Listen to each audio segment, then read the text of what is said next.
35 वर्षीय दिनेश पेशे से प्रॉपर्टी डीलर था। वो पत्नी अनु के साथ फरीदाबाद की सैनिक कॉलोनी में रहता था। घर से कुछ ही दूरी पर उसका ऑफिस था, जहां बैठकर वो मकान की खरीद फरोख्त और लोगों को दुकान आदि किराए पर दिलवाने का काम करता था। इस काम से उसे अच्छा खासा कमीशन मिल जाता था, जिससे वह बड़े आराम की जिंदगी गुजार रहा था। दिनेश ने लगभग 10 साल पहले अनु से प्रेम विवाह किया था। अनु का मायका भी सैनिक कॉलोनी में ही था, जहां उसके पिता, भाई और अन्य रिश्तेदार रहते थे। दिनेश धवन और अनु दोनों एक दूसरे को जी जान से प्यार करते थे। वह अनु के सभी नाज नखरे उठाता तो अनु भी दिनेश के मूड का ख्याल रखती थी। वह कभी कोई ऐसा काम नहीं करती थी जो दिनेश को नागवार गुजरे। धीरे धीरे वक्त गुजरता गया। जिंदगी के खुशनुमा लम्हों को गुजरने में पता कहाँ चलता है। देखते ही देखते कई साल गुजर गए, लेकिन अनु की गोद हरी नहीं हुई। संतान नहीं होने के कारण उनके जीवन में निरस्ता घुलने लगी तो अनु को चिंता हुई। उसने दिनेश के सामने अपनी चिंता जाहिर की तो उसने शहर के कई बड़े डॉक्टरों से अपना इलाज करवाया, मगर कोई नतीजा नहीं निकला। आखिर में रिश्तेदारों के कहने पर दिनेश धवन और अनु ने बाल आश्रम से एक बच्ची को गोद ले ली और उसकी परवरिश करने लगे। दिनेश धवन के ऑफिस में मिलने के लिए तरह तरह के लोग आते थे। कभी कभार पीने पिलाने का भी दौर चलता था। वह खुद भी पीने का शौकीन था। पहले तो इतना ही पीता था जितना पीने के बाद वो अपना होश कायम रख सके, लेकिन बाद में उसके पीने की लिमिट ज्यादा बढ़ गई तो अनु के साथ उसके संबंधों में करवाहट आने लगी। अनु दिनेश को पीने से मना करती तो दिनेश एक कान से उसकी बात सुनता, दूसरे से बाहर निकाल देता था। वह रोज अनु के सामने पीने की कसम खाकर घर से ऑफिस निकलता, लेकिन जब वापस लौटता तो उसके कदम लड़खड़ा रहे होते थे। पति की पीने की आदत से परेशान अनु अपना दुखड़ा लोगों को सुनाती रहती थी। उसकी इस परेशानी का फायदा पड़ोस में रहने वाले हरजीत ने उठाया। उसकी नज़र अनु के खूबसूरत बदन पर टिकी थी। अनु की दुखती रग पर हाथ रखकर वह धीरे धीरे अनु के करीब आ गया था।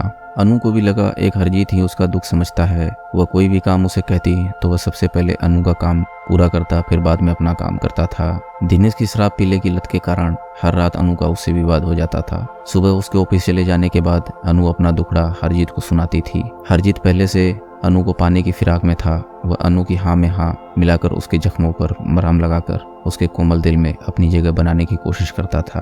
कुछ ही महीनों में अनु के दिल में इसका असर हुआ और हरजीत मौका देखकर उसके साथ जिस्मानी संबंध बनाने में कामयाब हो गया। हरजीत और अनु के इन संबंधों की जानकारी काफी दिनों तक दिनेश धवन को नहीं हुई, मगर जब पड़ोस में उसकी पत्नी और हरजीत के अवैध संबंधों के बारे में तरह तरह के चर्चे होने लगे तो दिनेश ने अनु से पूछा कि उसके ऑफिस जाने के बाद हरजीत यहाँ क्यों आता है। अनु ने पति के आरोप सिरे से खारिज करते हुए कहा कि हरजीत उम्र में उससे काफी बड़ा है, जिसे वह चाचा कहकर पुकारती है। वह कभी कभार जरूरत पड़ने पर घर का कोई काम उससे करवाती है, जिसे देखकर लोग बेवजह उससे चलते हैं और तुम्हें मेरे खिलाफ भड़काने का काम करते हैं। लेकिन दिनेश ने अपनी गैर मौजूदगी में हरजीत के घर आने पर रोक लगा दी और उसे अपना काम खुद ही निपटाने के लिए कहा। पति की बात सुनकर अनु ने अपनी गलती स्वीकार करते हुए हरजीत को भविष्य में कभी नहीं बुलाने की कसम खाई। अनु की गलती मानने पर दिनेश ने उसे माफ कर दिया, लेकिन हरजीत और अनु का रिश्ता खत्म नहीं हुआ। पति की नजरों में धूल झोंक कर अनु ने हरजीत से मिलना जारी रखा। दिनेश धवन के दोस्तों में एक नाम नितिन पंडित का था। दिनेश धवन से उम्र में करीब 10 साल छोटा नितिन एक केमिकल फैक्ट्री में नौकरी करता था। छोटे होने के बावजूद उसकी दिनेश के साथ खूब छनती थी। दोनों साथ दारू पीते और लंबी लंबी डींगे हाँका करते थे। दिनेश धवन जब शराब के नशे में टल्ली हो जाता तो नितिन उसे संभाल कर उसके घर सैनिक कॉलोनी में पहुंचा आता था। नितिन दिनेश की पत्नी अनु को भाभी कहता था। भाभी देवर का रिश्ता होने के कारण दोनों अक्सर हंसी मजाक करते रहते थे। नितिन अनु की खूबसूरती की जी भर के तारीफ करता था। धीरे धीरे दोनों एक दूसरे के करीब आ गए और उनके बीच संबंध कायम हो गए। इसके बाद अनु और नितिन को जब भी मौका मिलता वे अपनी हसरतें पूरी कर लेते थे। पिछले साल जब पूरे देश में लॉकडाउन शुरू हुआ तो सारी दुनिया जैसे ठहर सी गई। लोगों के काम धंधे बंद हो गए। दिनेश धवन की आमदनी बंद हो गई तो वह परेशान रहने लगा। अनु को ऐसी हालत में पति की मदद करनी चाहिए थी, लेकिन हुआ एकदम उल्टा। वह दिनेश को अपनी जरूरत की चीजें नहीं देने पर उसे ताना मारने लगी। एक तो आमदनी बंद, दूसरे अनु के व्यवहार ने उसे अंदर से तोड़ दिया। परेशान होकर वह हर वक्त नशा करने लगा। इस प्रकार अनु और दिनेश के बीच की दूरी बढ़ती चली गई। दूसरी तरफ पति के हमेशा घर में रहने से उसके और नितिन के प्यार की कहानी में ब्रेक लग गया। वे दोनों मोबाइल पर बातें कर अपने प्यार का इजहार करते, लेकिन अकेले में मिलकर अपने दिल की प्यास नहीं बुझा पाते थे। घटना से करीब 2 महीने पहले अनु धवन ने नितिन के साथ मिलकर पति को हमेशा के लिए रास्ते से हटा देने की योजना तैयार की। इस काम में मदद के लिए उसका पुराना प्रेमी हरजीत भी राजी हो गया। नितिन ने अपने दोस्त विनीत और विष्णु को भी इस योजना में शामिल कर लिया। 11 जनवरी 2021 की शाम को नितिन, विष्णु और विनीत दिनेश के ऑफिस से घर लौटने के पहले ही अनु के घर में आकर छिप गए। रोज की तरह उस दिन भी दिनेश धवन नशे में धुत होकर घर लौटा था।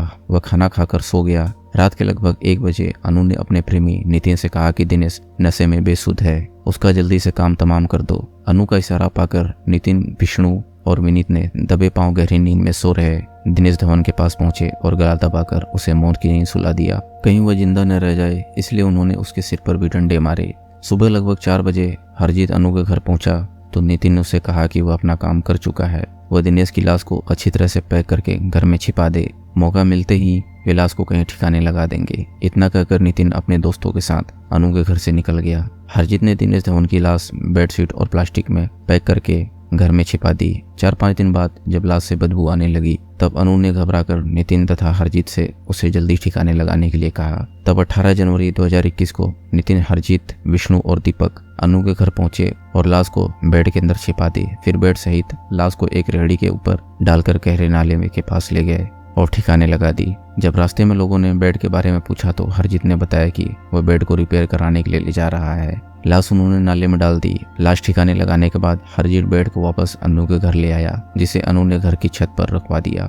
नितिन ने विष्णु को दिनेश धवन की हत्या करने के बदले 41,000 रुपए देने का वादा किया था, जो अनु ने अपने अकाउंट से विष्णु को ट्रांसफर कर दिए। दिनेश धवन की हत्या करने के बाद अनु और नितिन अपनी आने वाली नई जिंदगी गुजारने के हसीन सपने देख रहे थे, लेकिन पुलिस ने उन्हें गिरफ्तार कर उनके सपनों को चकनाचूर कर दिया। अनु को 1 फरवरी 2021 को गिरफ्तार करने के बाद अगले दिन पुलिस ने पहले अनु के प्रेमी नितिन तथा उसके दोस्त विनीत, विष्णु, हरजीत और दीपक को भी गिरफ्तार कर लिया। पुलिस ने सभी आरोपियों को कोर्ट में पेश किया, जहां से सभी को 14 दिनों की न्यायिक हिरासत में जेल भेज दिया गया। दोस्तों, अगर आपको कहानी पसंद आ रही हो तो वीडियो को लाइक करें और चैनल को सब्सक्राइब करें।